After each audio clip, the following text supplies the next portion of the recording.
ती नोट करून ठेव. नमस्कार, मी भैरवी वसे. Of course please have a seat.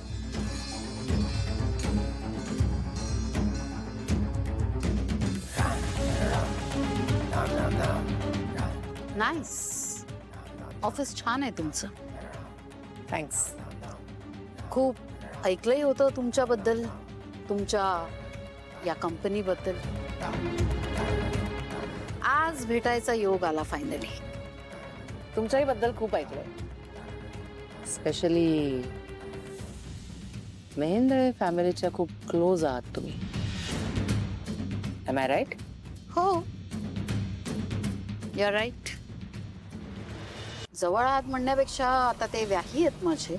खरं म्हणजे तिलोत्तमा मेहेंदळे माझी लहानपणाची मैत्रीण होती, आता नाहीये. I am sorry, I don't know about this. नाही, सॉरी म्हणण्यासारखं काही नाही आहे त्यात. ॲक्च्युली माझ्या लेकीने, ताराने तिलोत्तमाच्या मुलाशी, सोहमशी माझ्या मनाविरुद्ध लग्न केलं आणि देन थिंग्स स्पॉइल्ड.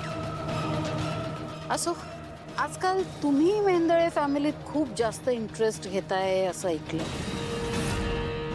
आता तुमच्यासारखी इतकी वेल नोन सक्सेसफुल बिझनेस वुमन मेहेंदळेंच्या कुटुंबात इतका इंटरेस्ट घेते म्हटल्यानंतर काहीतरी विशेष नक्कीच असेल, है ना? Straight to the point. I like it. आहे. जगातले एवढे कडू गोड अनुभव घेतल्यानंतर एवढी हुशारी येतेच माणसाला, नाही? येस, तर ॲब्सोल्युटली राईट.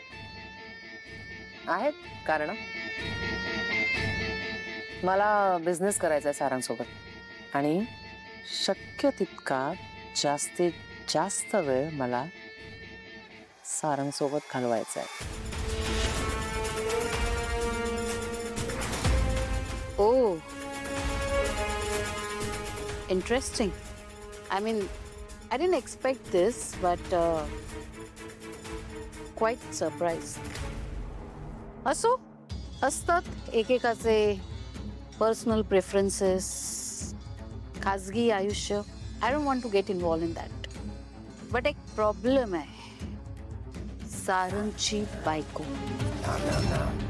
सावली, आणि त्यात आता सारंग या केसमध्ये अडकलाय म्हटल्यानंतर ती दिवस रात्र त्याच्या पाठीशी खंबीरपणे उभी असते. एक क्षणही त्याला सोडत नाहीये. तोच तो प्रॉब्लेम आहे ना. यु नो, अदरवाईज तर मी पट इतका करेक्ट मांडलाय ना